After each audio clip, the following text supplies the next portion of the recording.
Hey, everybody, welcome to Back Issues. I'm Sal. I'm Ethan. I'm Ben. I am excited to talk about this one. Spider-Man and Venom. It's the first appearance of Venom. Yeah, Ben got the Redux button ready, but we didn't actually ever do this story. We did like the sequel to this? Yeah, we did Venom Returns first, as our first ever episode, Yeah. because I was reading it for fun, and it was on my kitchen table. But the first appearance of Venom has a lot of baggage and fun context. This is written by David Michelinie with art by Todd McFarlane. People across the world credit Todd McFarlane with the creation of Venom, even though I would argue 50%, because he didn't have the idea, though that story has morphed, and now you hear the Todd father talk about it. He'll say that he had this idea to make the suit into a bad guy, and I'm like, no, you didn't. I mean, no, you didn't. It was a symbiote first. Yes, I mean, the Right. suit was always a bad guy, Yeah. whether we knew it or not. It just wasn't called Venom. It was not called Venom. Yeah, that's right. And to be fair, I would say that Venom is probably much more a visual character than a substantial character. Certainly, yeah, no. I mean, the idea to give him a mouth, the idea to make him hulking and scary and intimidating, basically like an anti-Spider-Man, I would credit a lot of that to Todd. Yeah. I mean, obviously, the entire visual style, even though, at the end of the day, Venom is just the black costume with a mouth on it. Like, how much design work really went into taking the full-ass design that already existed and then putting a mouth on it, right? And yet, I think a lot of work goes into that. You know, it's not just about having the idea of slapping a mouth on it. First of all, you have to have the idea to give it a mouth and to make it work on that suit. You can't just go, oh yeah, if you put a mouth on it, it works. It obviously doesn't, because they never did it before. You know, Spider-Man with a mask. Spider-Man never had a mouth. No, and when you do, it looks weird. Unless the mask is torn, you see his real mouth, in which case it's awesome because Todd's usually drawing it. But the Venom character is very complicated, especially in today's world, but we're not even going to go there. No, we're not going to talk about Clintars and Venom Wars and Nulls. We're just going to talk about the formation of Venom as a character. So, let's use some fascinating old context from a podcast that we made 10 years ago, in which I had this cockamamie notion that we were going to get access to every creative team that worked on every book that we ever talked about. And so we do a Back Issues episode, and then we talk to the creative team or some element of that team on an audio podcast. And we did exactly 2 of those. I think there's actually more, but I don't remember that at all. and that's why it's going to be a great episode, because we actually ended up dragging David Michelinie off of Facebook and into a Skype conversation. Skype used to be what Zoom was. Yeah. Or Teams. I'm sorry, what is Skype? Exactly, nothing. So the details I have are actually from one of our own shows. Some would say that Venom's first appearance is in Amazing Spider-Man 298 or 299. Although, if you look it up, most folk will tell you that his first appearance is in Amazing Spider-Man 300. Isn't his first appearance in Secret Wars? Because he's Well, a blob the- that comes out of a machine? That's a suit. No. The union of Suit and Brock equals Venom. Oh, I see. And so the people first are- time he goes people on always- Brock. When people colloquially refer to the suit as Venom, like, oh, I love when Spider-Man was in the Venom suit. I'm like, what are you talking about? Venom is a character. It's a proper noun. Yeah, and they're a we. Yeah, exactly. Those are Venom's pronouns. They and we. And we were very conditioned on that. Like that was they were pretty consistent when it came to how Brock identified themselves. So the evolution of Venom and the introduction of Venom is more complicated than just one day Todd McFarlane drew an awesome image. David Michelinie was working on Web of Spider-Man at the time in 1985. The symbiote suit was invented in 1984 in Secret Wars. Right. Spider-Man had an awesome adventure with that suit. He got rid of it.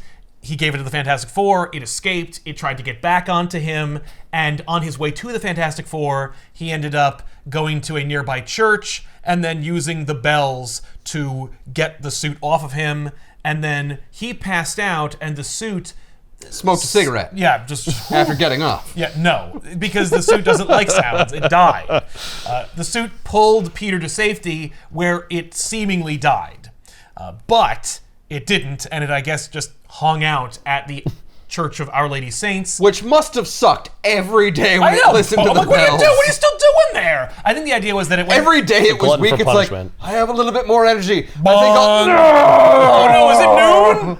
No, I think it went into like a Kryptonian healing coma, and like it was more or less dormant because the idea is that eventually Eddie Brock goes to Our Lady Saints Church and sensing the hate that Brock felt in his heart for Spider-Man, the suit was awoken and then attached to Brock. But we're getting ahead of ourselves because in early issues of Web of Spider-Man, David Michelinie was working for that title before he eventually graduated to Amazing Spider-Man. And in random intervals throughout that story, Peter was assaulted by an unseen force. And oddly enough, that force did not trigger his spider sense. At one point, Peter's standing near a subway car, and a hand from the crowd pushes him onto the tracks. In another instance, he's climbing the side of a building, and a hand reaches out of one of the windows and pulls his leg so that he falls. So there are these little like breadcrumbs. People are like, whoa, what are they setting up in here? And when I say that, I mean like maybe a couple of people. Because nobody cared, and those books didn't mean anything, and they weren't worth anything. Until Venom showed up. Right, then people went back. And then people started talking about how that must have been Venom. Because Venom doesn't set off his spider sense. Right, and it was the same writer. And it was the same writer, exactly. So it's plausible that he was setting something Did up. the hand look like the same? Did it have that Was little it white a patch? black hand? It was Did usually have- from far away, but it was distinctly a Caucasian hand. But it was so far away, you couldn't necessarily tell what sex it was or to whom it belonged. Well, I mean, if Spider-Man was crawling up a building and using his ability to cling to the surface, and someone was able to pull him off of that, that's got to be someone real strong. Yeah, but if it doesn't trigger his spider sense and he just feels someone grab Maybe his he's ankle, just surprised. he might have just actually detached from the wall, just from surprise in general. So I remember going to my comic book store when I found out about Web of Spider-Man being connected to Venom. So I asked my retailer, like, hey, do you have Web of Spider-Man number 18 and 24? And he's like, it's not Venom. Immediately. I remember heard about vividly. that, and I'm a it's not. kid. I'm a small child. Yeah. It's not Venom. Okay? Don't even Just stop. with your bullshit. It's just... he You're the appears... 37th Yeah. person who's asked me. He appears in Amazing Spider-Man number 298. That's his first official appearance, and we don't got it. And I'm like, okay, Don't even sorry. worry about those other issues. Yeah. I don't have those either. I also don't have them because some jerk-off came in here quietly and bought them under my nose. Right. So he's wrong, by the way. That it absolutely is Venom. Right, because what else would it be? He's just a jerk. So, David Michelinie had originally written one of these original graphic novels. We've covered quite a few of them on the show, but certainly not Return of the Living Monolith. And in Return of the Living Monolith, we're not going to get into it because it's too long and it's too weird. Fair. But there's a big Egyptian monster, and he's huge and knocking over buildings and crushing things. And Spider-Man's in there too. And at one point, Michelinie wanted there to be an instance in which Spider-Man is dealing with the living monolith. And a woman is in labor, and her husband tries to flag down a cab to get them to the hospital. But the cab driver is looking at Spider-Man swinging over the city. And so he loses control of his cab and smashes into the husband, killing the husband and causing so much stress to his wife that the child dies too. Oh my God! What? Yeah. So this woman blames Spider-Man for the loss of her family and then goes into a coma. And when she wakes up, she is so full of rage and hate and anger and has nowhere to direct it except for Spider-Man. So that's where her hate for Spider-Man comes from. And then she's going to go to the church and kill herself. And then the suit feels her hate and then goes and gets her. And Venom was going to be a woman. Okay. And that was the original idea that Michelinie had for the suit. Crazy. And he peppered it in when he was on Web of Spider-Man. So the hand theoretically should belong to that lady. So that had the actually suit. all happened? That all happened, except that when Michelinie referenced that it happens in Return of the Living Monolith, I think he's going to retcon that it happened because I've read Return of the Living Monolith don't and see that. that don't happen. Okay. I scoured see. that so book. he and- was gonna do a Let's Go Back. Yes, and be like, oh yeah, remember that specific thing that happened really in Marvel continuity? Well, you didn't know this. Yeah, but this is a different angle on that scene. Right, And look at this right. woman. Oh. Look at this woman lose her husband and her baby in Look at one this moment. super dark, tragic story that happened. Yeah, that's messed up. I That's agree. very dark. Yeah, so that was the original plan for Venom. And then Jim Salicrup, who of course was editing the Spider-Man books, was like, we need a new villain for the big 300th issue. What do we got? And McElhinney's like, well, I got that costume idea. And so they said no to the woman idea. He went on to Amazing Spider-Man, and basically they just changed it to connect to the other title's story, Peter David's book, The Death of Jean DeWolf, which featured the Sin Eater. So we see another angle on one of the Spider-Man writers' stories from the past, but it isn't The Living Monolith. It's Peter David's story that features the Sin Eater and The Death of Jean DeWolf, where the idea is, and we're retconning that too, that a reporter for the Daily Globe, a competitor for the Bugle, Eddie Brock, lived next door to a schizophrenic who watched the Sin Eater coverage so much that he thought he was the Sin Eater, and then knew that Brock was a reporter and confessed that he was the Sin Eater to Brock. Brock took the story to the Globe published it, and then 2 hours later, Daredevil and Spider-Man beat the real Sin Eater, and he was revealed to be Detective Stan Carter. And so Brock was disgraced, and he was fired. By the way, he still got work. You know, some people like to portray Eddie Brock as having been completely destitute and everything. No, he got work as a writer for newspapers. Realize this. It's not like he made the story up himself. He's not like, oh, I'm just going to say that my neighbor's the Sin Eater. Yeah, he should just sue Emil for having defrauded him. Yeah. I mean, if he really wanted to get litigious about it. But No, that's the whole thing of like, this man is crazy enough where he believed he was the Sin Eater. Yeah. Like if you put him on a polygraph test, yeah, he's going to believe it. it would have said, yes, he's telling the but truth. You got to do your due diligence. And that's what You Brock gotta did not do. Investigate and be like, wait, could he even have been the Sin Eater? Right, Like, can no. I line up the timelines and, you Yeah. know. No, I got to get this story to print. That's Well. true. And I also think like they were trying to do kind of like a Bernie Getz, like Son of Sam kind of thing, where, you know, New York fervor and fear surrounding serial killers is at an all-time high, and it's like we were just essentially providing a placebo for the people of Manhattan. Like, we would print anything if it said you will be protected from serial killers in Right. Manhattan. But see, that's why you don't really see newspapers doing that. Yeah. Because like they in reality wouldn't do that. They Right. would just call the police and be like, this guy says he's the Sin Eater. I have no idea. Right. We get these calls all the time. Yeah. Usually they're not. Right, but they didn't call the police. They called a reporter who just took that as a scoop and then went to Yeah, work. but I mean, like the reporter should call the police absolutely, and be no. like, "This friggin' guy But what's is interesting- crazy," and Yeah. maybe he's yeah, a but Sin he was Eater, like, this guy's my probably neighbor. not.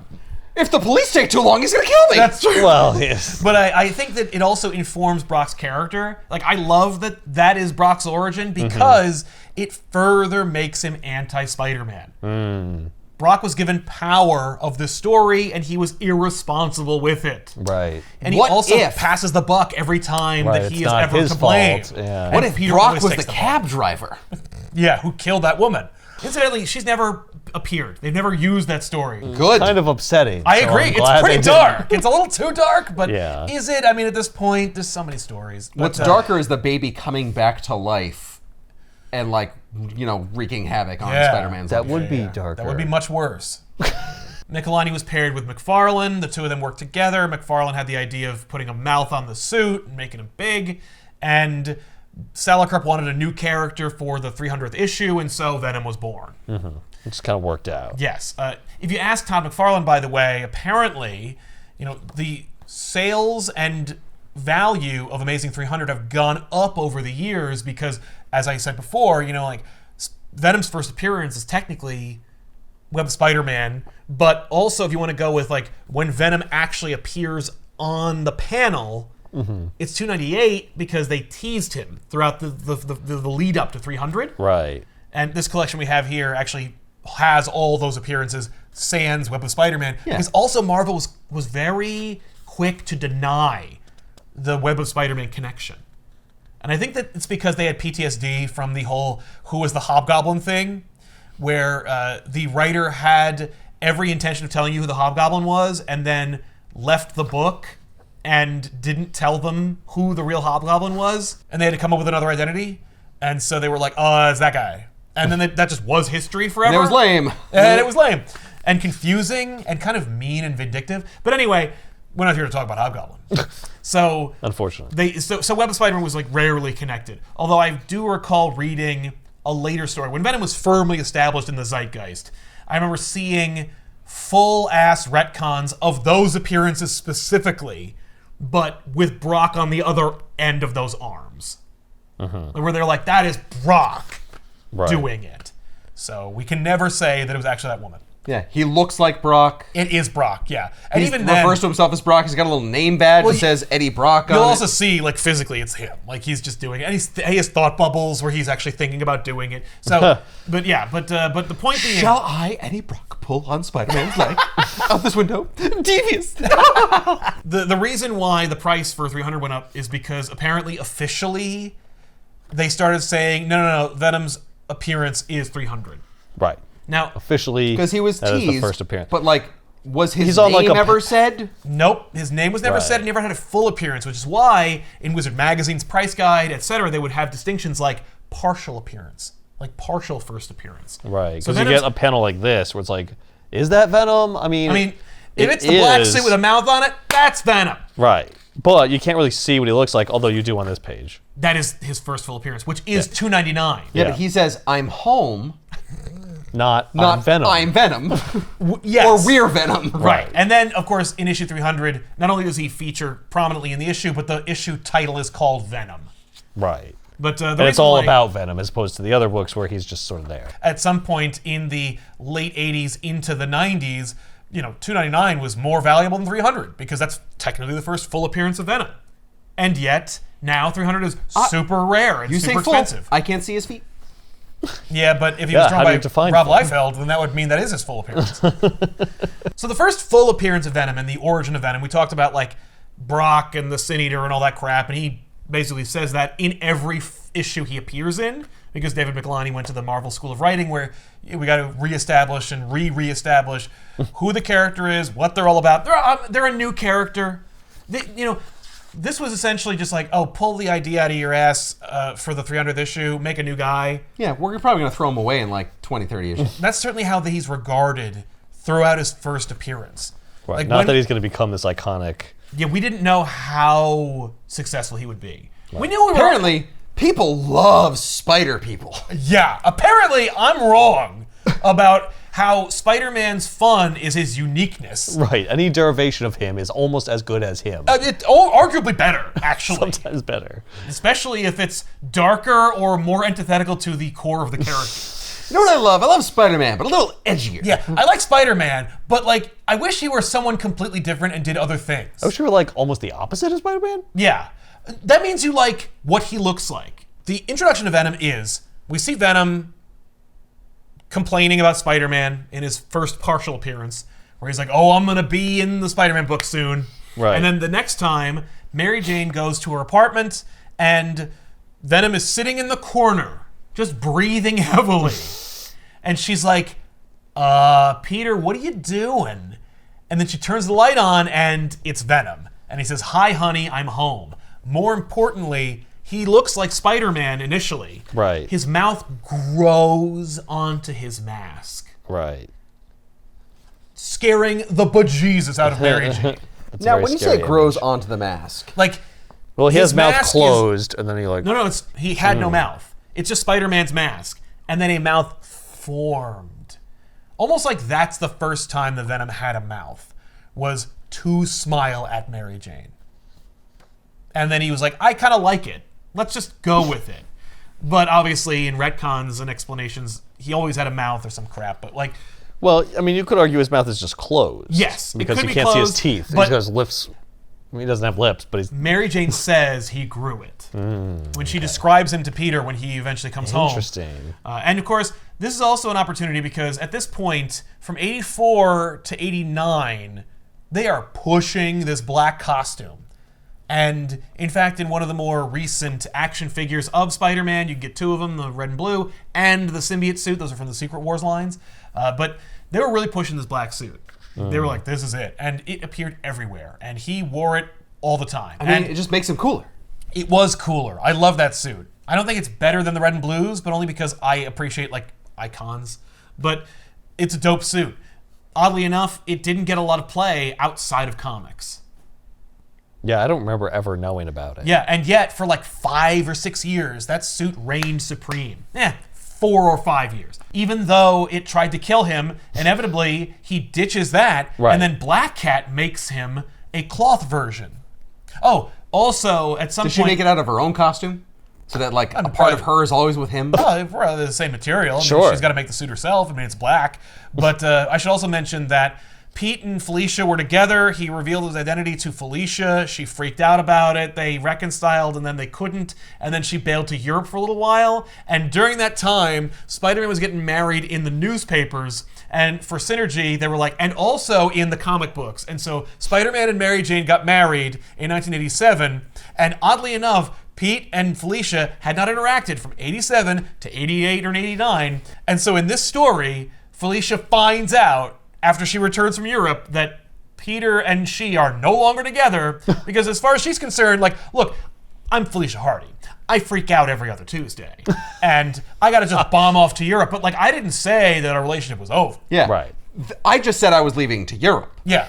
Right. And I figured like- I'd come back and we just... And we just get back to basics, you know? But you got married in that span of time. And I love that. And I love I that. thought maybe we'd see other people for a little while, but like, this is, I mean, it seems a little fast. Peter's like, I've known this woman for years. Yeah, that's true. Certainly he's known Mary Jane longer than Felicia, but Mary Jane has rejected more marriage proposals from Peter than Felicia ever has. Because Peter has proposed to her at least 2 or 3 times. The first 2 times obviously he didn't take.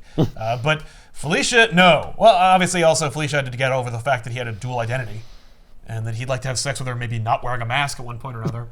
But She was like, nope. Hard pass. You Probably not. You can lift the mask over your mouth. That's it. But that's as far as it goes.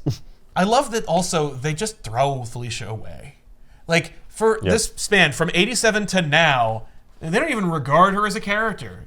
Pete and Mary Jane have, like, moved apartments. Well, she's They've in been through a Europe. lot.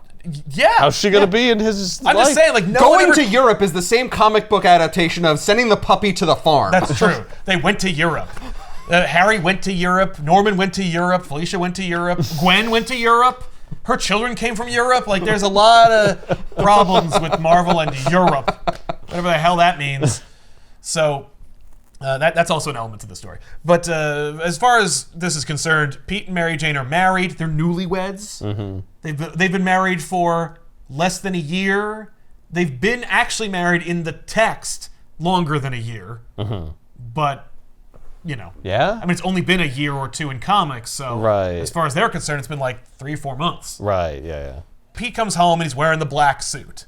And Mary Jane freaks out because the last time she saw it was a couple hours ago and it grew a mouth and then scared the shit out of her. Well, and then what? Did she know it wasn't Peter?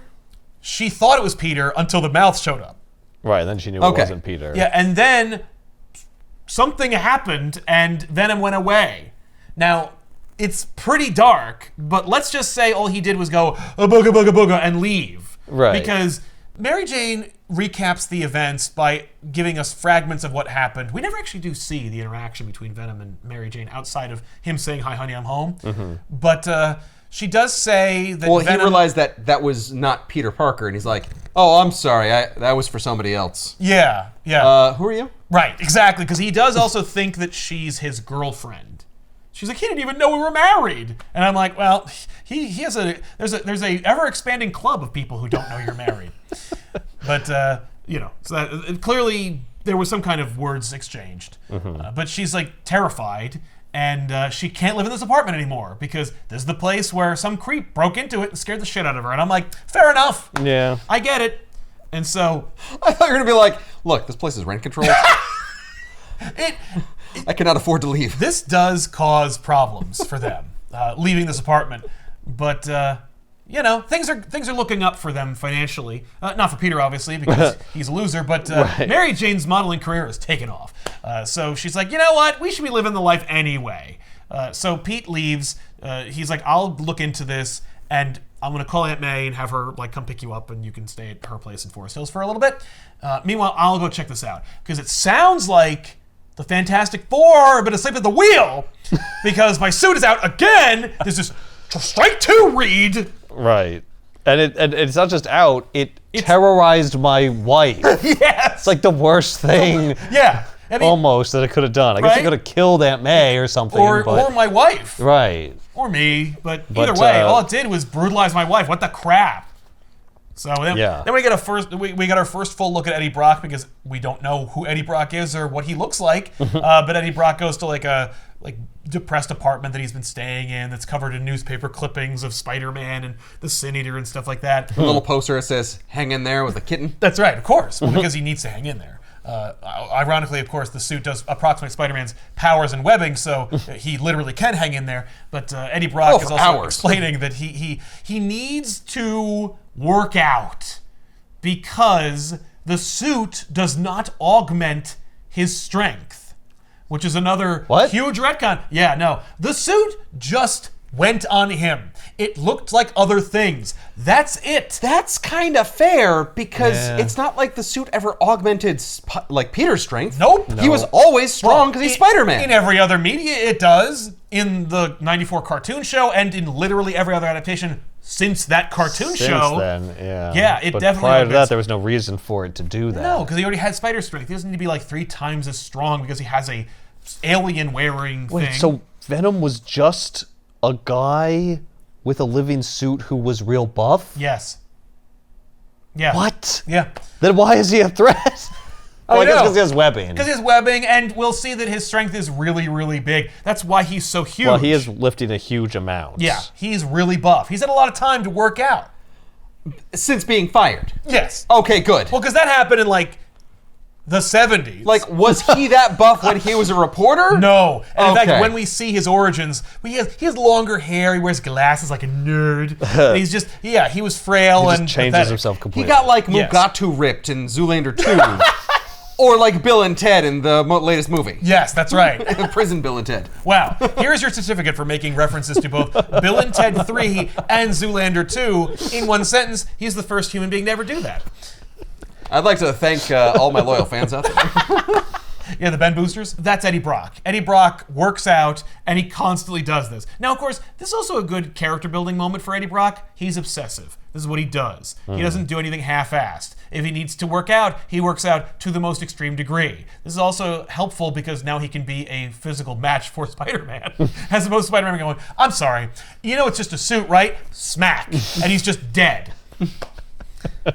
But, this is for my wife. Peter, of course, explains to the audience what the suit is and where it came from and how they determined it is an alien in the first place and all that stuff. Which is also fun because we get a chance for Todd McFarlane to draw Secret Wars and things like that. You're like, oh, cool. Secret Wars is referred to in this balloon as that Beyonder thing.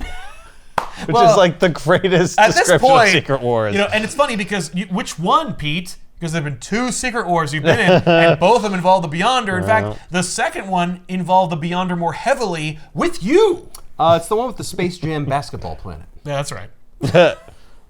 So Pete, off screen, goes to the Fantastic Four. They're real sorry about that whole costume thing, and so they give him a Sonic Blaster. Now, the Sonic Blaster was instrumental in getting the suit off of Peter the second time, and so that exists, and it's in continuity, and it looks exactly the same as before. It's a purple, nebulously shaped gun, but Peter gets that gun from the Fantastic Four eventually. And they give him a real long extension cord. It doesn't. It runs on batteries. Pete and Mary Jane stay in a hotel that night because they have to bang, and Aunt May is Snoopy, so we don't need that. So they go to this hotel, and... Peter? What are you doing in there? You know damn well what we're doing in there, Aunt May! This is why I had to lose my virginity to a crazy person in a cat suit, okay? Because you know he did. Because Sins Past exists, and in Sins Past, it is firmly established that Gwen lost her virginity to Norman Osborn. And Peter and Gwen never had any sex whatsoever. Seems unlikely. And if that's, I mean, definitely. But if that's the case, maybe Sissy Ironwood gave it up. I don't know. Definitely not Deb Whitman. So certainly it had not. to be Felicia. You gotta trace it. You gotta figure this out. Right. We're not moving on until we figure this out. Who took Peter Parker's virginity? Anyway. The spider. No, it penetrated him. Well, that's true. That's the first act of penetration that Peter's ever had. No, I think it is Gwen. I think especially now they've retconned Sins Past out. Right. It can be Gwen again. It needs to be Gwen. Well, she was his first love. Yes, that's true. And can you have a first love without having sex? Sure. Absolutely, you can. Please, we have young viewers here. There's many ways of expressing he dated love. her for like a while. Yeah, that's true. It wasn't like. Well, and it wasn't like she wasn't interested. I mean, we know. Yeah, they dated for like what, 12 years? In our time. We were just talking about the issue where she was talking about like renting an R-rated movie and no, they were going to a movie theater to see spicy movies. Right. Yeah. Yes. I guess you could argue though that that's the sort of like weird thing that someone who never actually had sex would say. That's fair. Yeah. It was. It was a little weird. She was like, I don't know what we should do. Should we go see an adult movie in a theater? We could just make one. Without the cameras. We're not married though. Also, those seats are real gross. So Mary Jane, while Peter was sleeping, calls a luxury apartment complex and uses her cachet to get on the list for approval. Oh. And Peter's like, that's cool. Do we have the funds for that? How do we afford it? She's like, I do well. Us? Oh, she's a model. Right. She's like, I'm doing okay. And you make any money. So it's fine. So you combine those. And we're going to be okay. Right. And Pete's like, I mean, I guess so. And she's like, woohoo. So Pete gets the gun from the Fantastic Four and then just goes swinging around. You know, he's just like, well, I'll find him. I'll find him inevitably. And while I'll have my spider sense not go off. Right, he hasn't figured out that the suit doesn't trigger a spider sense yet. I mean, he knows the suit doesn't, but he doesn't know that Venom doesn't either. But because we don't know that the Web of Spider-Man books are canon yet. So Peter switches into Peter Parker, and then he just goes walking around, and he feels like he might be being watched.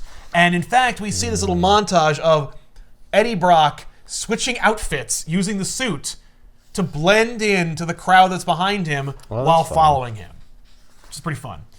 But then, inevitably, Pete goes into an alley where Eddie's like, perfect, I'll kill him in this alley. And when he jumps in to surprise him, as Eddie Brock, by the way, he's gone. Because he's like, nope, I don't like that feeling. I don't need to be walking around. So Spider-Man's out and just swings away. Then, if only he'd been there for like 3 more seconds. Why did he turn around and look behind him and see what might have been building scaring tension. him? Oh, it's this guy. Yeah, you! Flick. Oh, you're dead. I thought you were like a supervillain. I thought he was stronger. Yeah. So Pete and Mary Jane go apartment shopping. They go to the Bedford Towers. That's where the luxury apartment is. They go to look at it, and he's like, this is a really big place. Yeah, I don't think they can afford to live in this place. That's the ballroom. Yeah, he's like, this is really big. She's like, this is amazing. And he's taking pictures of the apartment. And he's talking about how, like, okay, so he's going through some trouble. You know, we need to artificially create obstacles for Peter Parker to overcome because, of course, if Spider-Man's doing well, Peter Parker has to do badly, etc. I hate that scale. I don't think it's true, but people live by it. But Peter's taking pictures for the Bugle, and it's not working out. And sometimes they're selected about the Spider-Man pics they want. So he's trying to dabble in other photography. And so he's taking pictures of the apartment that he can then, like, see if he's any good at later on when he's in the dark room. Yeah, maybe I could be a realtor. Yeah, right, exactly. Mary Jane talks about how maybe he can get into modeling photography, and he's like, I don't have the training for that. And she's like, well, you got to try with me. So she like poses for some pictures, and he's like, and he feels really self-conscious and dumb about it. And she's like, oh, he's feeling bad. Better whip off my shirt and have sex with him. So she takes off her shirt, and she's like, we better take some snaps for our private collection. And in the captions, the narrator says, slowly Peter's spirits begin to rise. Boing. That's amazing. Massive titillation in these books. Pete and Mary Jane are the horniest people you'll ever read in 80s comics. But yeah, it's fair. Yeah, I mean, look at her. I would. Yeah. I mean, isn't that what you do? You go see the new place you're moving into. There's no furniture. You just move christen in. it? You're just like, all right, let's bang. That's Yeah, right, you of just course. take advantage of the access you've been given to this place that you don't own. Yeah, they're showing this to 10 other families, you know. Families! So Well, we're trying to make families right now. So Pete and Mary Jane go to Aunt May's place. Now, of course, Aunt May has like a huge house in Forest Hills, so now she's renting it out to other old people who don't have other places to stay. And one of those people is Nathan Lebensky, who's also her side piece, her boyfriend, essentially. Right. Nathan Lebensky, of course, is a compulsive gambler who was beaten into a wheelchair by bookies, and Aunt May is none the wiser. Nathan's also a crotchety old bastard, and I hate him. Eventually he will die, and in another Venom story, it's Venom Returns, actually. But for now, we're just establishing, like, Aunt May needs love, too. Well, and Aunt May Sure. needs to fill the void in her life that Peter left. And Uncle Ben. Well, yeah. Because, like, Peter didn't That's fulfill... a different void. Yeah, and that's what Nathan's filling.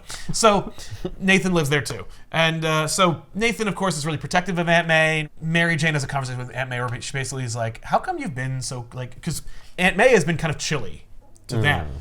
Like, And not telling Peter to come over as much. she's not being as Aunt May about it. Right. And so, of course, the women go into the kitchen to do the dishes. They just made dinner, obviously, and so they need to do that. And so Mary Jane and Aunt May are in the kitchen doing dishes, and they have some girl talk where basically Mary Jane's like, how come you're not, like, calling us? Like, how come we don't hear from you? And she's like, I don't want to be, like, a fussy old... Like, you're newlyweds. You need your space. And basically Mary Jane's like, it wouldn't be a family without you. And Aunt May's like, well, then you better get ready for all the Aunt May you can handle.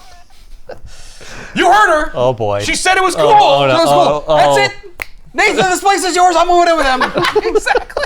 Whoa. What? Also, that's a terrible financial decision. Nathan's going to lose the house in a minute. So, anyway, Eddie goes back to Our Lady of Saints to pray because he's Catholic. The whole point was because Spider-Man ruined his life, by telling the truth and stopping a brutal serial killer from killing again. Right.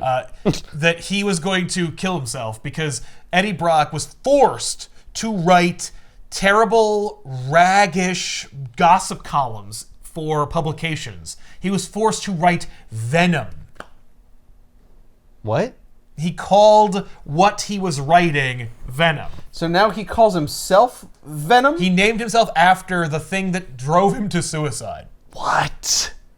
That's where Venom comes from? That's It's like, absolutely horrible. I had to be like, oh, looks like it's Splitsville for Tom Cruise and Nicole Kidman. Like, and he's like, oh, God, you know what? That's it. And so he just goes to the church because he's Catholic, and he's like, gotta ask for permission to die, and then I'm gonna kill myself with a knife, by the way. Well, They don't really play this up until later when they make it into a joke, but, you could argue that maybe Eddie has some kind of holy connection with the suit. Like, he views the suit as divine providence. Like, at his lowest point, he was going to... like, he prayed for absolution. And then he was God gonna kill sent himself. this thing. Yeah, and God sent an alien that he didn't know was an alien. Right, exactly. That gave him the power he needed to get the revenge that he so desperately sought. And also, to fill that other void. Yes, that's true. That's true. Well, he never felt like he belonged. He had no one that he connected with except for his ex-wife, whom he had a child with, but never mind that because it's a retcon. But yeah, so anyway, they talk. He goes to this church. That's like his base of operations is Our Lady of Saints, and he's just talking to himself. And like a young security guard shows up, and he's like, "Hey, you're not allowed to be here after dark." And It's a church. and Venom kills him. Just suffocates him with his webbing because he thinks of like the most horrific ways to kill someone. Yeah. I'm sorry. Horrible. He suffocates him with his own. With suit. his suit. Yeah. With his skin. Yeah, with his skin. Just wraps it around his face. Yep. Until he can't breathe. Horrible. And he by the way, he's like, oh, it's such a shame that I have to kill innocents in my pursuit to kill Spider-Man. Because I'm a good guy. Yeah. I am a good guy at heart. Like, I'm a victim here. Damn it, Spider-Man, making me kill that guy. That is Venom by to a not T. having let me get revenge on you already. Not Spider-Man, yeah, Peter Parker. Jesus. I'm sorry, he doesn't even know he's Spider-Man. No, he does. The he suit does. knows he's Peter Parker. Yeah. That's why Venom's so formidable. And which is why he showed up at the apartment. That's Oh, I right. see. Yeah. So Pete and Mary Jane are moving into the new place. They're having a big party. A bunch of cameos from random characters throughout Spider-Man's supporting cast show up. What the hell is that thing? That's a Fozzie Bear, but poorly colored. Oh. Why is there a Fozzie Bear there? Yeah, Was that common? It's the late '80s. So yeah, Muppet Mania was at its peak. I suppose that's true. I love the move the car George moments throughout this, but because it's not truly move the car George, because it's not a full page dedicated to no one we care about. But there's like this really random ginger who's just complaining to himself about how he was forced to help these people move, and he's missing the Nets game. The Nets game. And also, Even worse. if he's mad that he's missing the Nets game, that means he had to commute from New Jersey to do it. So, like, yeah, I get why this guy's pissed. Peter has to ask Mary Jane, like, who are these people? She's like, well, I ran out of your friends. You only have, like, 6. I mean, 6 is a good number of friends. I got random people I model with. Yeah, but look at how big this place is. And I'm a model. I got a lot of clothes. Also, this is the first instance that I ever heard anyone, fictitious or otherwise, refer to building sandwiches. What? You don't build a sandwich, you construct a sandwich. Build some more sandwiches. Will you guys work on these? Build a sandwich. How do you build a sandwich? Well, you start with bread. And you end with bread. Spoilers. Hey, you don't build, then you make a sandwich. You make a sandwich. What? That's why I said construct. Hey, Dave, what the hell are you talking about building sandwiches? I don't know. It's just, it always struck me. It's been there forever. That's how you make a triple-decker. Yeah, you build it one level at a time. I don't know. It's never stuck. It stuck with me only in, it never entered my vernacular. Unlike many words and expressions and turns of phrase in my life, this one never penetrated. It's like building sandwiches? Nuh-uh. Nope. I'm never gonna say Maybe that. I said it once and someone said, are you insane? Did you just say you were gonna build me a sandwich? I'm gonna build you the best sandwich you ever ate. Well, I'm gonna get it It's to gonna be work. sturdy. Yeah. It's gonna have columns supporting its weight. Yeah, it's gonna be the most structurally sound sandwich you ever baked. It's gonna be, you know what? You're gonna house that sandwich that I built for you. Yes! So anyway, while Pete's on the balcony chatting with Robbie, he sees Venom swinging around. He's like, oh, I gotta bail on my own moving party to go fight Venom. Awkward. So he how are leaves. you gonna explain how you went out to the balcony and just never came back? No, he's with Robbie on the balcony. He just turns around and he walks out the other way. Oh, I see. Thank God. But you're gonna miss. Everything. Yeah. Well, no, I mean, he's already gonna be gone. Right, Venom's swinging right He's now. going in that direction. I'll just put on my I'll Spider-Man. just walk through the party, say goodbye to everybody, Yep. and I'm then not gonna say goodbye. I'm just gonna slip I'm just out. gonna run I'm out. gonna Irish goodbye this thing. All No right. time I have to throw Robbie over the edge. And Yeah. quickly web him. And then save him and then be like, Spider-Man, thank God. There's a reference here to Spider-Man's, to Peter Parker's Neighbors. His neighbors. Candy, Randy, and Bambi. Candy, Randy, and Bambi were his hot neighbors that he had for a time. Yeah. This is the first. They live next to Peter. Yeah. It was just a cute reference they always made. It was just like, Peter has these 3 hot neighbors. You remember his neighbors? Candy, Randy, and Bambi from the from 70s before. I or really something? thought Randy was a guy. Yeah, well, it's not. Well- She spells it with an I. Oh. Well, he didn't say it like you spelled it with an I. What? I'm That's sorry. Randy, not Randy. So Peter's swinging around. He also remembers to grab his sonic gun on the way out, and he follows Venom into the Venom lair, which is just an abandoned apartment. And when he goes through the window, Venom just attacks him immediately and reveals himself. And he's like, "Ho ho!" He even makes Oh, a Venom. he makes a Mr. Oh. Rogers reference. He says, "Will you be my? Could you be my neighbor?" And he goes, "This guy's nuts!" And I'm like, "That's what tips you off." Also, he's making a very topical reference at the time. Well, I mean, like, it's a Mr. Rogers reference. That shit's evergreen. This means he's a well-rounded man. No, he's besmirching. He's using it in a very twisted context. That's true, yeah. How dare What you! a psycho. Like no other villain has ever done before. Right. Not Green Goblin, not Dr. Octopus. No one dare besmirch. This guy's Mr. crazy. Rogers. Fred Rogers? This guy must be nuts. So, Whoa. What's this Fred business? He is Mr. Dude, to you. I remember the exact moment that I heard any supporting member of the cast refer to Mr. Rogers as Fred, and I'm like, what's happening? He is Mr. I'm like, yeah, to you. So anyway, Yeah, I work with this guy. he reveals to Peter that he's he's like, oh, and he goes, yeah, I don't know. He goes, you can call me Venom. That's the shit you made me write all the time. And he's like, I don't know what that means. What? But I mean, like, under the suit. And he's like, oh, and then his suit recedes and he reveals his face. And he's like, you're Eddie Brock. And I'm like, you don't know who that is. He was just meant for the story. But I guess he must have read the newspaper article that was like, Eddie Brock is fired for being an idiot. Or maybe he saw him on the news in Maybe. reference to his Venom thing. To his Sin Eater thing. Well, or to the Venom issue, right? Or the book. Maybe he's on like Good Morning America. He's like, I've got my publication, Venom. No. He didn't call it Venom. He referred to his writings as Venom, lowercase v. Oh. Yeah, because they were toxic I to thought him. he wrote a periodical called Venom No! or something. Oh, okay. No. He referred to it as That's lowercase. just his name for it? Yes. Okay. He just referred to it as Venom or Tripe. Yeah. Oh. I had to write this garbage. This Venom. I'm garbage. Yeah. He was like one thesaurus away from referring to himself as crap. So he wasn't well known for doing that. It's not like Peter would have seen him around No. as like that columnist. Certainly not. And nor were Writes they this apparently garbage. like rival Nope. like They didn't. competitors. They never worked together. They never ran in the same circles. Huh. Eddie Brock was never employed by the Daily Bugle. So he's like, yeah, you ruined my life. And he's like, what? And then we get the full explanation for everything, all the context. I couldn't have ruined your life. I didn't even know you existed. Yeah, exactly. How could I ruin your life? I don't even know you. So while Eddie gives context for his origins, Peter reaches ever slowly to the sonic gun. Until inevitably... You have webs, man. Yeah, but he doesn't want to rouse Brock's suspicion. He doesn't want Brock's attention. Oh, yes. Yeah. No. Moving your hand slowly towards something definitely doesn't get anyone's attention. Well, he's Brock's like probably raving, he's rambling and turning his back certainly. and everything. Yeah, We get also more inklings of like how obsessive Brock is. Like Brock talked about, like, I turned to weightlifting as a release. Like I heard if you work out, maybe that like helps you get less stressed. But yeah, I heard in a documentary that every time you lift, it's like you're coming. yeah, that's right. Because Arnold is numero uno. It's like, I love Arnold saying it. He's like, well, every time I'm working out, it's like I'm coming. And I'm like, maybe he's not referring to it, like with the woman. Oh, no.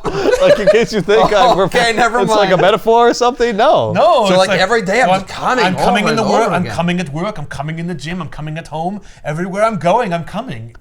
Well, unfortunately, unlike Arnold, Eddie is not coming.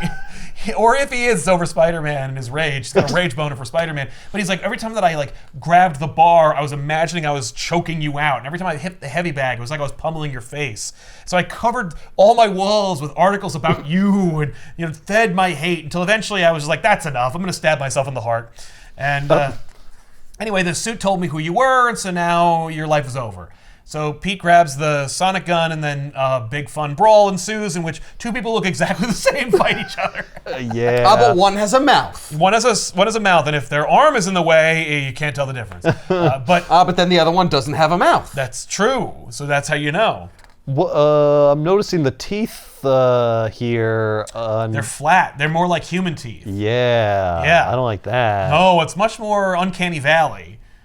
It takes a while for Venom to get to his classic look of spittle and long, jagged teeth. Yeah, and his violent mouth. Yeah. He's also got a nose. Only selectively. Like when the mask immediately goes over his face, it like morphed over his nose, and I'm assuming that because every other time it doesn't. He's kind of got a nose there. That's like a lip. And even but like even here, there's like that's more like a protrusion. It's like supposed to. Why does he have that? I think Spider-Man doesn't have that. He does have like an indentation in his mask for a nose. They want to like show you he's just evil Spider-Man. But this one's that's a honking nose. That's just, and the way I look at it, it's like when the suit is hastily covering his face, sometimes it doesn't know to make it look like a mask, and so it's like, well, you have a nose, so I give you like a nose area, and it's like, oh wait, that looks stupid. No, actually, I give you the whole. They made it flat. Yeah, made it flat. So Spidey and Venom fight, and for millions of comic book fans, this is the coolest thing they've ever seen in their lives is two Spider-Men fighting each other, and as long as one of them is a little bigger and has a scary mouth, so. And admittedly, it is cool and fun. And they battle for a whole of 2 pages before Spider-Man gets the sonic gun and then shoots him with it. And I love Spider-Man getting the gun because, he's been on the ropes. Like, Venom is seemingly stronger than Spider-Man, or at least he's more powerful, or he's more vicious and brutal, but... Or maybe Spider-Man relies on his spider sense too much, and it's not working now. That's very true. He's getting licks in that he shouldn't be. Okay. But inevitably, Pete's like, I am getting my ass kicked. I need to get out of here. And I love him grabbing the gun and going, now you son of a... like, he's actually gonna... Oh, wow. He's pissed. He's pissed. So he shoots him with the gun, and he's like, whoa, the suit isn't blasting off of him and going over there like it did when they shot me with the sonic gun. Oh my God. Did this thing permanently graft to Brock? Like, are they did they do the thing the suit wanted to do to me? Well, that means that they are connected. It means if I kill the suit, I might kill Brock. Oh well, them's the brakes. That's not how Spider-Man operates. And he's like, I don't know if I could do that. And he's so frazzled by that, he drops the gun and just leaves. He drops it? Just drops it. I mean, don't do that. Because according to him, it's like if I use this gun too much, it'll kill this guy. I know right, that. So that it's useless now. Yeah, bring it back to Mr. Fantastic at least. Right. Yeah, but you just turn down the settings. You just use it to disable him. Yeah. He's not dead. I know. You could easily just do that again. Right, but I just realized next time you see him. This gun is a Deus Ex Machina, and I need to get rid of it. So now there's a it's moral too quandary easy. of using it. So he Right. drops it, and he tries to leave. Venom gets his bearings. He webs Pete's foot back, pulls him through the wall of the building, and then punches him out. Just knocks him out. Wow. So when Pete awakens, he is webbed to the interior of the bell on top of Our Lady of Saints Church. The very bell that separated their bond in the first place, and the very church where Venom was born is where Spider-Man will die. Venom has webbed Pete to the interior of the bell, and the clapper This is should beautifully crush poetic. him. I know. And of course, Brock has created a kind of priest's uniform because he's going to exorcise a demon Okay. known as Spider-Man. I also loved this because, for me, I always liked the idea that when Brock went incognitus, he also needed you to know he was Venom, so he only made the outfits black and white. This is no cooler than in Amazing Spider-Man 375, in which Venom is wearing a biker jacket, where the logo is built into the jacket and the legs extend around the jacket and flap over the side. It's a dope look. I'm surprised it's never been made. Then one episode he's an umpire.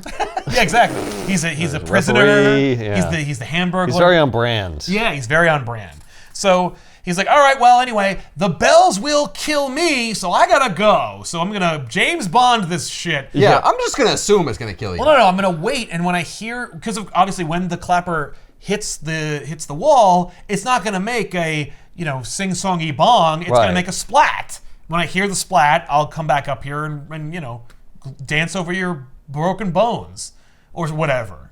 So he goes down there, and Pete's like, okay, what the crap am I gonna do about this? And he's like, this is like heavy duty webbing, and he's like, I just can't tear through it. So he muscles his hand through the webbing, and then as the clapper swings back, he blocks it with his hand, putting his full spider strength behind it. But it's later than 1 o'clock, so it's coming back, and so he has to keep blocking the clapper, and the clapper hitting his hand is also breaking the webbing.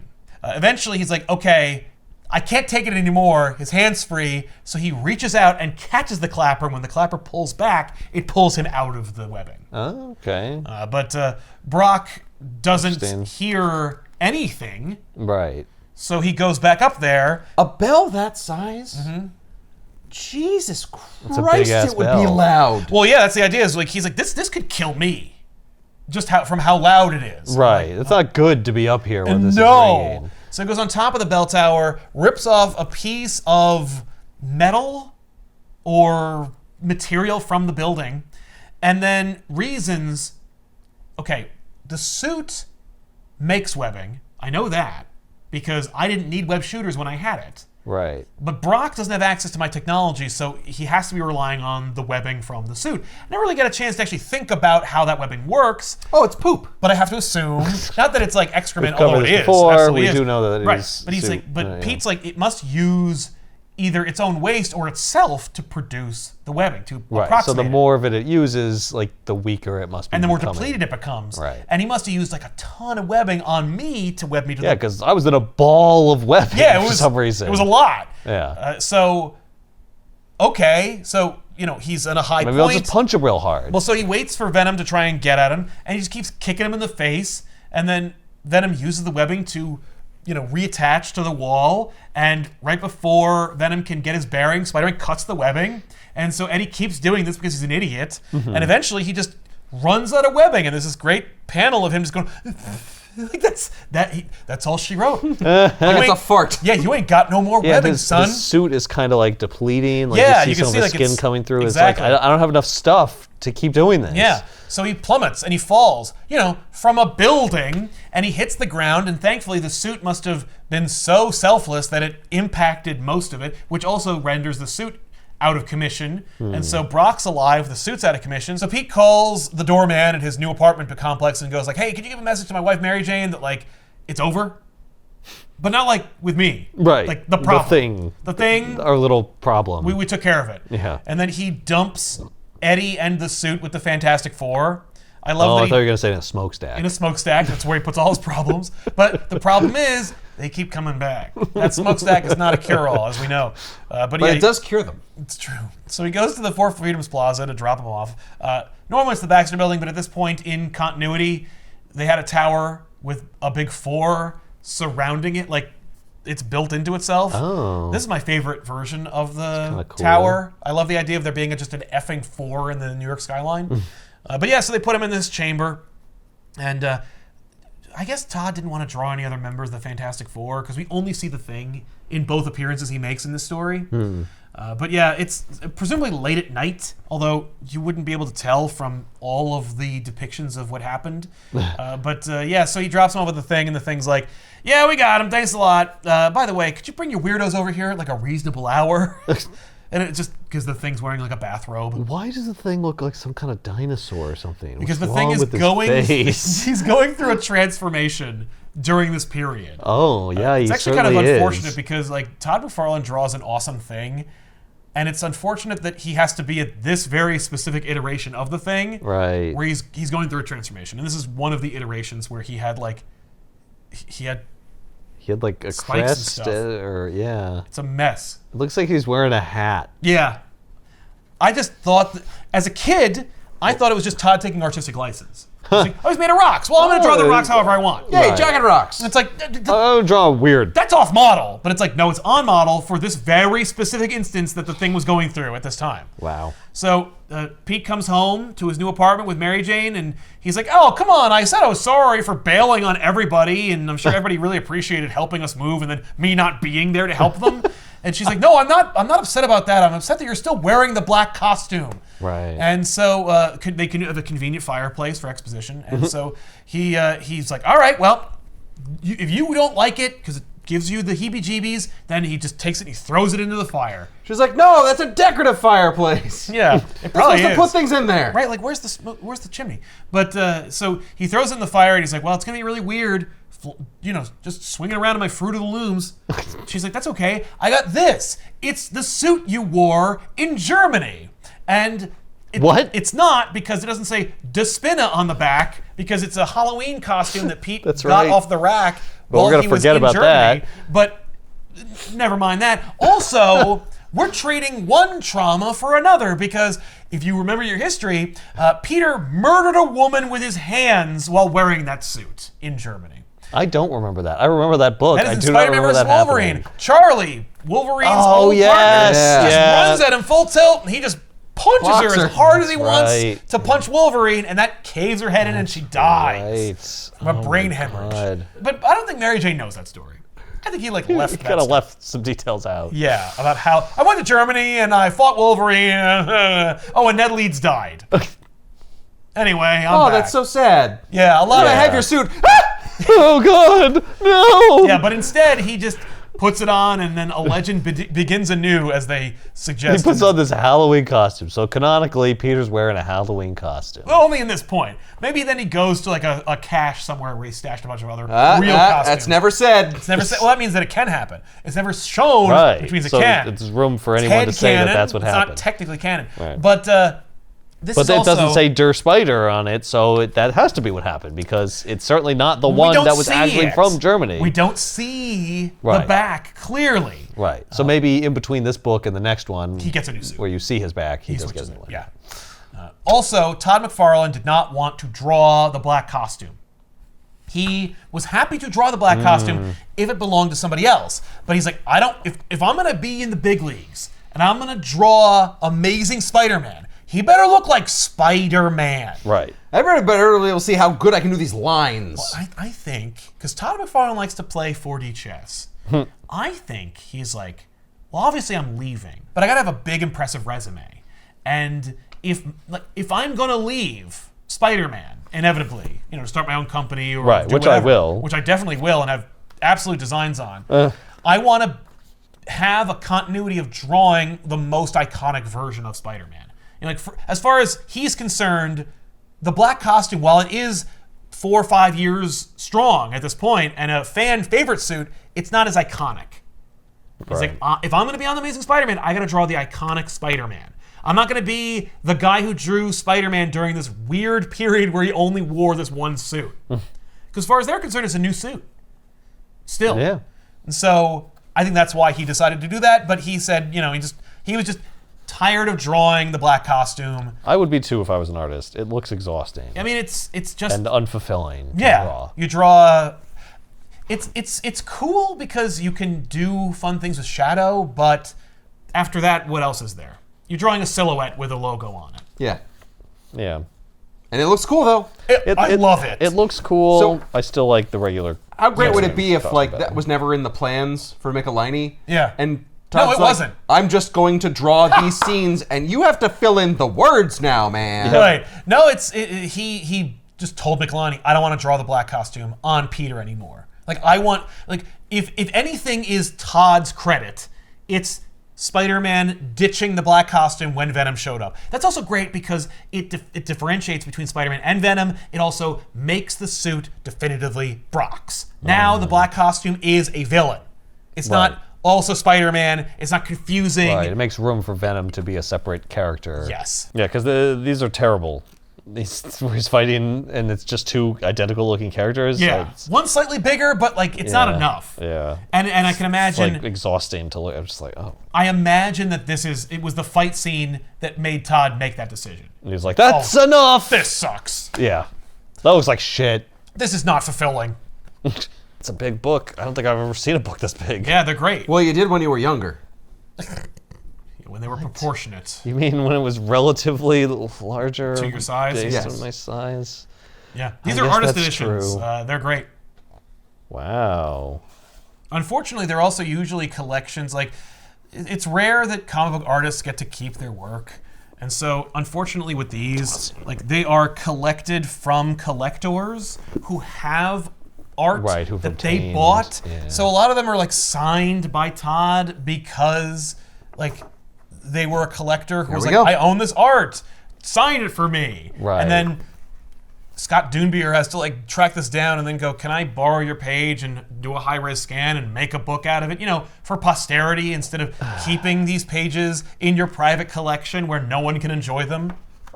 That's horrendous. Why don't artists get to keep them? That's I guess a because great question. they had to send it in. Yep. Because Marvel's like, And it's that's our it. property. Right, Yeah. it's ours. You don't Well, own that. you sent the original pages in because we have the high resolution scanners. Right. Or And printing I systems. sent you a check. That's right. Oh, that's good. Did you want them? You can ask for it, and maybe I'll let you have one or two. Yeah. Right. Yeah, that I Mary really Jane's like that. iris is Venom's face. Yep. That's great.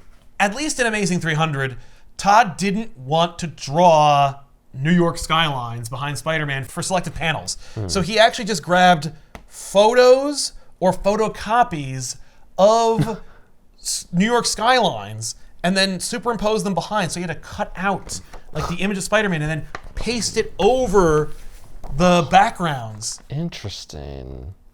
And lazy. But it does. No, that's called creativity. Yeah, it has an Right. interesting effect. It also lets me get my artwork out faster. That's also true. I don't have to waste all Yeah, my time. that's a nice little Oh bonus my there. god. Ah. The robes have the Venom logo on the back. He didn't steal robes, he just made them. Yeah, no, that's no. The just- suit. every outfit he Oh, I thought he wears. just stole that from No. a priest. No, it's just- Everything it's he wears coincidental. is the suit. Yes. It's kind of cool. Yeah, that's why he's hilarious. usually nude under there. Pete at least wore underwear. So Oh, there was underwear No, under he does Brock's. wear underwear. So thankfully. wait a I minute. mean, initially. When Yeah. when McFarlane does that, where he just puts a photo behind, does he just send it and it's like, okay, inker, good luck? Well, no, the inker doesn't have to ink those. That's the background. That's what it looks like. So how do they The inker decide? inks So then the colorist has to figure out. what that's going to look like. Yeah. Well, I know what I want it to look like. That's why I pasted it in there. No, the inker has to ink the Spider-Man drawing that is essentially like a collage. Interesting. So he inks the Spider-Man parts. So who decides the colors of the background? The background, or the colorist. Yeah. And usually the colorist is like, oh shit. What am I supposed to do What am I with supposed this? to do with all that? I don't know, man, but get cracking. Good luck. That's why they went with a slab of color and then maybe some highlights, but that's it. Wow, okay. Instructions for 2-page spread. Butt paper at edges. Tape on back. Do not overlap at center. Listen, you know why that's there? Because they did. Also, I remember buying this. It was $13 at the comic book store. And 2 things about this edition that I have in my hands. I bought this as a child. I wanted it. I brought it to my mom. My mom was like, that's a $13 comic book. I've never heard of that in my entire life. This better hold you over for the next 3 weeks. And that was all I had. So I got that. The other thing was it came in a bag, like a protective Mylar bag. Oh. Not a board, but just a bag. And it was specifically made for this. But this is a trade paperback that's also an odd size. And it was during that period when like they weren't making trade paperbacks yet, or they were only making them selectively. And so my bag obviously tore and disintegrated over time. And I remember going to the comic book store years later being like, by the way, my first appearance of Venom, like my bag has deteriorated. Where do I get more bags? And my comic book retailer laughed in my face and told me they don't make bags for trade paperbacks. Trade paperbacks are garbage. Like they are meant to be disposed of. Why do you have that anymore? You're a fool. You stupid idiot. It was like, it literally ripped. Like it came apart. It was cheap. Yeah. His issue was just like, no, it was only there to keep it secure on the rack. Once it's purchased, you throw that bag away because it's a trade paperback and they're worthless. And I'm like, okay, I guess. Oh, I didn't Thanks? realize the thing I didn't know that. is worthless. Why are you laughing at me? I'm a child and I don't know this stuff. Yeah. Like, what's wrong with your condescension is palpable. Oh Meanwhile, the artists are like, you're Jesus, keeping these kid. comics like they're worth something. We make hundreds of copies of those. Those Yeah. are worthless. The original art, that's what's valuable. Exactly. And that's why I don't have any of it. And why it was That's why I sold. sent it away. Yeah. So just a little anecdote about this particular edition, which by the way is like the most inglorious edition I've ever seen. Like Yeah. first of all, the covers are only collected in like this little like front thing, which at tiny. least tells you what page they're all on. Yeah. Like I appreciate Or it. what page the cover should be on, Right. if there was a cover. If there were covers. But also no forward, no afterward, no fanfare. Just here are the books. Here are the things. Now purchase them for $13. Ugh. Holy crap, I can't believe we got away with it. Ha ha ha ha. Like, okay. When you said your mom, when you started to like have her reaction, I thought it was gonna be like, that's grotesque. Look at this character. No, that was my I'm not buying dad. you that. My dad's like, this is vulgar. Vulgar. Look at his eyebrows. I never noticed before. Yes. The crack on the suit that goes like part To way up allow his eye. jaw to open. Yeah. Yeah. It's just like an interesting That's detail. an element that was a staple that has long since been abandoned. Just like Carnage being a black void. Like he has a mouth, but it's like the suit approximating a mouth. Like Venom has a mouth with a tongue and like a working salivatory system. Carnage has a black void, which I think Yeah. makes him more scary and interesting. Yeah. But the second they added like tongues and stuff to Carnage, I'm like, you lost me. I'm done. Like Carnage is a suit. Like Cletus wields the suit like a weapon because he's a serial killer. You know, the suit is like secondary practically. You know, Brock, that suit. It's like if we're the same person, we're gonna need to eat. Right. We're know? gonna need to have like biology. Yeah, so we're gonna have to have a working vascular system. Something Not only that that, can function in some We're way. gonna need a lot of protein. That's right. I'm thinking brains. So, there you go. We'll see you guys next time with another episode. I'm Sal. I'm Ethan. I'm Ben. Keep reading. Venom's from space. Well, his suits are from space. And really, it's not. It's from another planet, but like, he finds it on Battle World. It's not like he Yeah. finds it floating around. Yeah, so you said it's resistant to, or it's vulnerable to sonics and fire. Yes. What about water? No. What about minerals? Things that you find on Earth that are not just in the vacuum of space. Yeah, well, it wasn't born in the vacuum of space. It's weak to fire. Some later books will explain that like it was born in the vacuum of space and therefore it must be weak to fire, but like nobody said that. Like Dan Slott said that Someone one made that time. up, and it doesn't make any sense. Yeah, Dan Slott So said let's that ignore in it. context for Peter Parker creating inventions that are related to inventions that Spider-Man came up with for how to defeat each specific villain and showcasing how clever he is as a writer. But we know definitively Venom was not born in a vacuum. I mean, Venom didn't even appear in a vacuum. Venom plopped out of a machine on Battle World. Yep. But how did it get there? And that's a great question that many stories will try to explain. In fact, there's one retcon that says that Deadpool put it there. So, like, we don't even need to talk about it. It's just, let's just say it wasn't born in the cold vacuum of space. Right. Good. He was weak to fire and Because it needed Sonics to be. because they were like, He was let's too OP! Well, yeah. And everyone's got a weakness, right? It's And like to be fun fair, to have a weakness. most Yeah. things are weak to fire. Right, That's as true. we've Yeah, brought Martian up Manhunter is before. also weak to fire. Also, rats and humans are weak to fire. Snow is weak to fire. Wood is weak to fire. But as far as Sonics are concerned, I mean, like, we're all weak to Sonics at some degree, you know? Right. Tinnitus is a thing. Yeah, and if you shot me with that Sonic gun, I'd probably just double over in pain. Right? What is a Sonic gun, anyway? Doesn't sound good. I mean, it definitely wouldn't sound good. What's this brown button on the Sonic gun?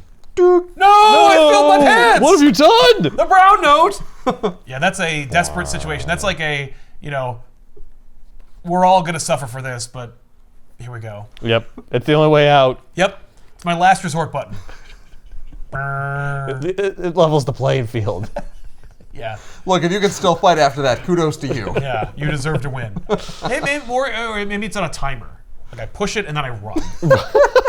It's got a little Like a brown countdown grenade. thing. Yeah. Yep.